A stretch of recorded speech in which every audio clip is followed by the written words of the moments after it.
At Gilgal, the Israelites were asked to do something that seemed strange: circumcise themselves as a sign of their covenant with God, right before they could claim the promised land. This vulnerable act, marking their dependence on God's protection, wasn't just about obedience, it was about trusting God in their most exposed state, rolling away the shame of their past. It may seem counterintuitive, but this moment of surrender set the stage for their victory. Sometimes, the path to our breakthrough is through discomfort, and it's in our vulnerability that God's provision and protection shine the brightest. Are you ready to embrace your own moment of trust? Then, let's read the chapter together. Now when all the Amorite kings west of the Jordan and all the Canaanite kings along the coast heard how the Lord had dried up the Jordan before the Israelites until they had crossed over, their hearts melted in fear, and they no longer had the courage to face the Israelites. At that time the Lord said to Joshua, "Make flint knives and circumcise the Israelites again." So Joshua made flint knives and circumcised the Israelites at Gibeath-Haraloth. Now this is why he did so. All those who came out of Egypt, all the men of military age, died in the wilderness on the way after leaving Egypt. All the people that came out had been circumcised, but all the people born in the wilderness during the journey from Egypt had not.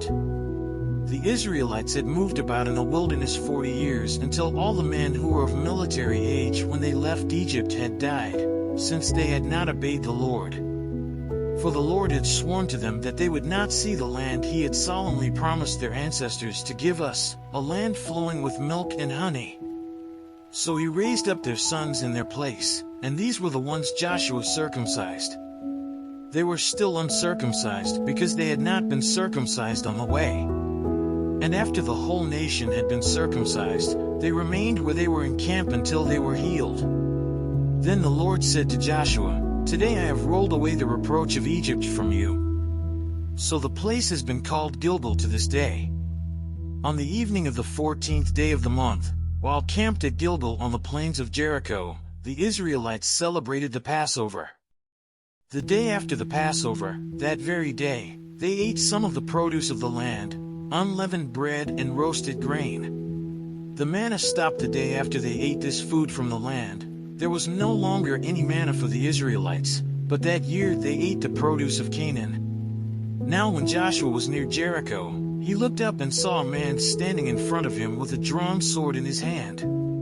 Joshua went up to him and asked, "Are you for us or for our enemies?" "Neither," he replied, "but as commander of the army of the Lord I have now come." Then Joshua fell face down to the ground in reverence, and asked him, "What message does my Lord have for his servant?" The commander of the Lord's army replied, "Take off your sandals, for the place where you are standing is holy." And Joshua did so. Let's say a quick prayer to thank the Lord for his mercy. God, thank you for opening our eyes to the powerful lessons in your word. We're so grateful for the wisdom you've shared with us today. Thank you for the reminder that our vulnerability is not a weakness, but a place where we can fully trust you. Please help us to apply this truth in our daily lives.